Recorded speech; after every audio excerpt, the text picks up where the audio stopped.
জান্নাত পাওয়া যাবে না, যাবে না, যাবে না।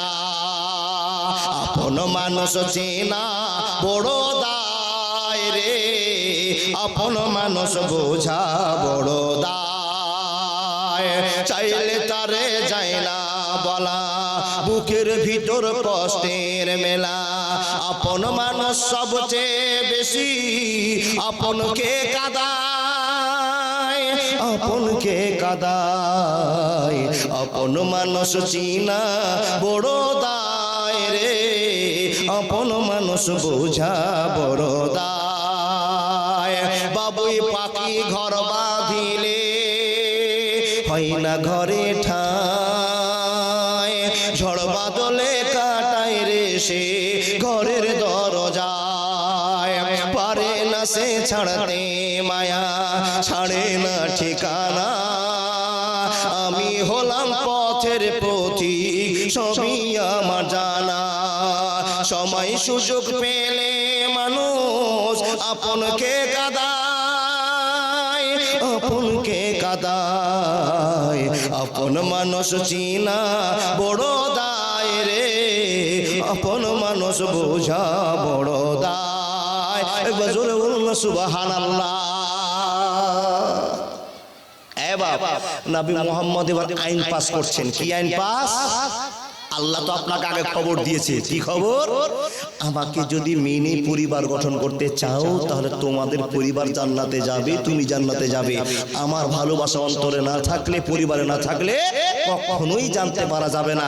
আল্লাহ কি করে পরিবারকে আমি স্বচ্ছ করব, কি করে আল্লাহ ওয়ালা পরিবার বানাবো, কি করে মানুষের মতো মানুষ হয়ে চলবো, কি করলে আমরা জান্নাতে যাব। নবী মুহাম্মদুর রাসূলুল্লাহ পড়ুন সাল্লাল্লাহু আলাইহি ওয়াসাল্লাম বলেন আদর্শ পরিবার তৈরি করতে হবে। এবার যতটি লোক এখানে বসে আছেন, একটা লোক বলুন তো আমার পরিবারটা আদর্শ। এখানে আমরা সবাই হযরত মুহাম্মদকে মানি তো? কে কে একটু হাত দেখান তো, হযরত মুহাম্মদের প্রেম কার কার আছে? মাশাআল্লাহ, নারে তাকবীর। এটা মুহাম্মদের ভালোবাসা। যার অন্তরে মুহাম্মদের ভালোবাসা আছে সেই জান্নাতে যাবে। তো বাপ সবাই তো হাত দেখে দিলেন, এখানে আমার সন্দেহ হয়ে গেল। সবাই এক বাক্যে মন থেকে মানেন তো। এবার পরীক্ষা একটু করা যাক বাবা। হযরত মুহাম্মদের বাপের নাম কি? আব্দুল্লাহ। আব্দুল্লাহর বাপের নাম আব্দুল মুত্তালিব। আব্দুল মুত্তালিবের বাপের নাম পুঁজি শেষ। জি জি, আব্দুল মুত্তালিবের বাপের নাম বলতে পারবেন না? হাসিম। হাসিমের বাপের নাম আব্দে মানাফ। আব্দে মানাফের বাপের নাম কুসাই। কুসাইয়ের বাপের নাম কিলাব। কিলাবের বাপের নাম মুররা। মুররার বাপের নাম মুদরিকা। মুদরিকার বাপের নাম কাব বিন লুইয়া। কাব বিন লুইয়ার বাপের নাম গালিব। গালিবের বাপের নাম পিহর। এই করতে করতে করতে করতে ইসমাইল নবীর বংশে ঢুকিয়ে বিশ্ব নবী নবী মুহাম্মদুর রাসূলুল্লাহ পড়ুন সাল্লাল্লাহু আলাইহি ওয়াসাল্লামকে নিয়ে এসে মা আমিনার পেটে জন্ম দিয়ে আব্দুল্লাহর বীর্য থেকে বের করে আপনার সামনে প্রচার করে বলছেন লাকাদ কানা লাকুম ফি রাসূলিল্লাহি উসওয়াতুন হাসানা। এই পৃথিবীর মানুষেরা তোমরা এই লোকটাকেই যদি দেখে নাও তো এটাই জান্নাত আর এটাই তোমাদের জন্য জাহান্নাম। সুবহানাল্লাহ বলবেন না? এই লোকটাকে যদি মেনে নাও তবেই জান্নাত, এই লোকটাকে না মানলে তবেই জাহান্নাম। খেলা শেষ। একটাই কথা। তো আপনি প্রশ্ন করবেন ও নবী মুহাম্মদ আপনাকে মানার কি আছে? আল্লাহকে যদি আপনি জিজ্ঞেস করেন আল্লাহ নবী মুহাম্মদের কি মানবো, তো রব্বুল আলামিন বলছেন একটাই আয়াত 2 ঘন্টার ওয়াজ আপনাকে করব। একটাই আয়াত। আল্লাহ জান্নাত যেতে চাই তো নবী মুহাম্মদের কাছ থেকে জান্নাত যাওয়া পারমিশনটা আপনাকে বের করতে হবে, নিতে হবে। কি করে?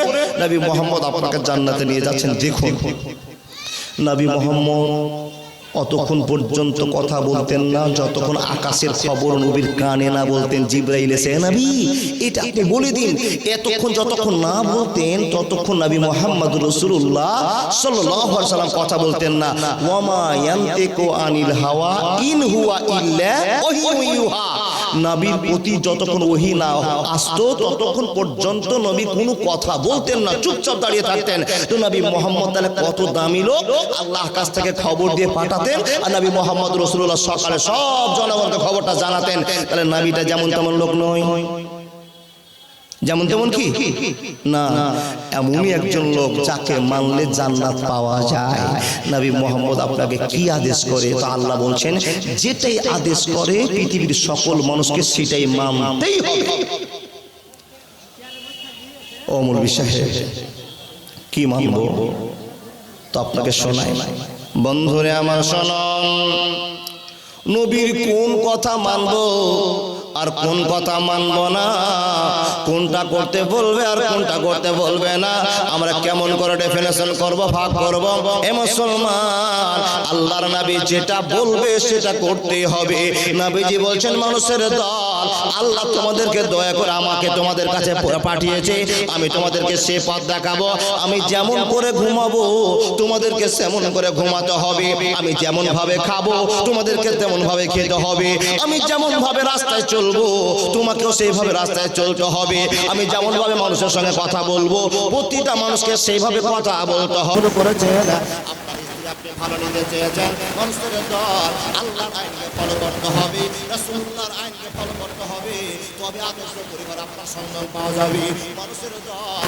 মনোযোগকে শুনতে আরম্ভ করো বিয়ের বয়স হয়েছে 22 বছর 23 বছর যা বয়স হয়েছে বাপের কথা আপনি আর অপেক্ষা করবেন না তার কারণ আপনার জন্য গুনাহ হয়ে যাবে না বাবা ইমানদারের প্রতি ইমানদার হয়ে যান আল্লাহ নবী বলেন ফান্তিহু মা তাবারাকুম মিনান নিসা যে মেয়েটাকে ভালো লাগে ওকে প্রস্তাব দিয়ে বিয়ে করে নাও খবরদার পালিয়ে বিয়ে করিও না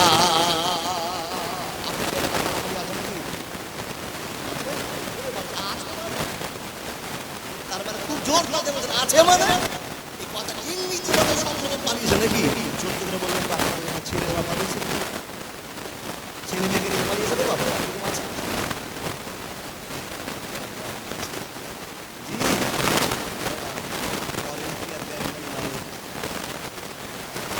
আমার বিয়ে করলেন ফান্তিহু মা তাবারাকুম মিনান নিসা বিয়ে করেন আছে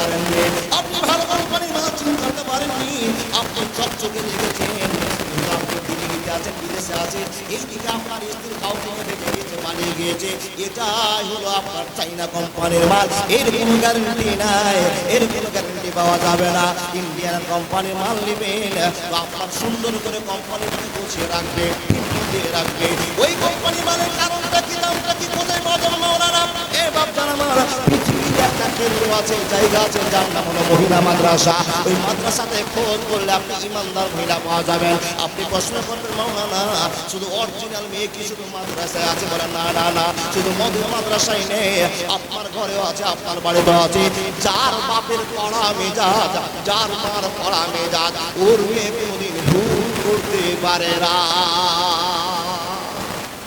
দেখে আপনাকে জীবন শৈলী বানাতে হবে দেখে আপনাকে মেশিনটা নিতে হবে মোটরটা নিতে হবে কোনটা চলবে আর কোনটা চলবে না যদি আপনি বাজারে গিয়ে চকচকে মাল কিনে নেন তাহলে আপনার ফ্যাক্টরি শেষ হয়ে গেল বা প্রোডাক্ট ভালো হবে না মাওলানা চিনবো কি করে এবার চিনার উপায় বিশ্বনবী বলেছেন বাপের অর্থ দেখতে হবে বাপের অর্থ দেখতে হবে বংশ খান্নার ভালো কিনা দেখতে হবে এবার হাদিস বলছে আপনাকে তারপরে কি দেখতে হবে নবী মেয়েটা সুন্দরী কিনা দেখতে হবে অনেকটা গুণ আছে তারপরে নবীজি বলছেন মেয়েটা সুশিক্ষিত আছে কিনা কিসের শিক্ষা আছে কিনা দিনের শিক্ষা আছে কিনা নবীজি বলছেন শিক্ষা যদি না থাকে একটাই গুণ থাকে তার দিনের জ্ঞান আছে মেয়েটা দেখতে অত রূপসী নয় কিন্তু তার ভিতরে দিনের জ্ঞান আছে নবী মুহাম্মদ রাসূলুল্লাহ বলুন সাল্লাল্লাহু আলাইহি ওয়াসাল্লাম ইন্ডিয়ান কোম্পানি নিয়ে যাও জীবন সংস্কৃতির জীবন শান্তি পৃথিবীতে যত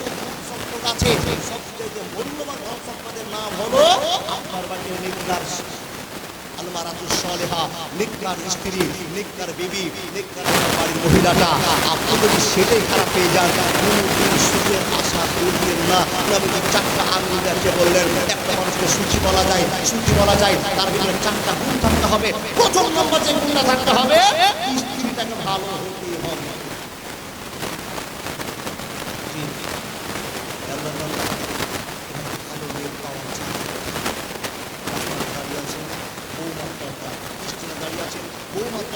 কোথাও 10টা মেয়ে যাচ্ছে আপনার বৌমার দরকার আছে আপনি শ্বশুর মশাই বুড়া মানুষ নজর করছেন 10টা মেয়ে এক জায়গাতে আছে 10টা মেয়ে যাবো না একরকম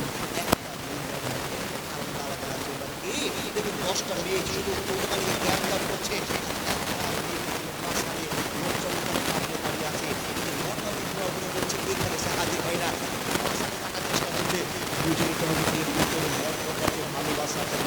পরিবার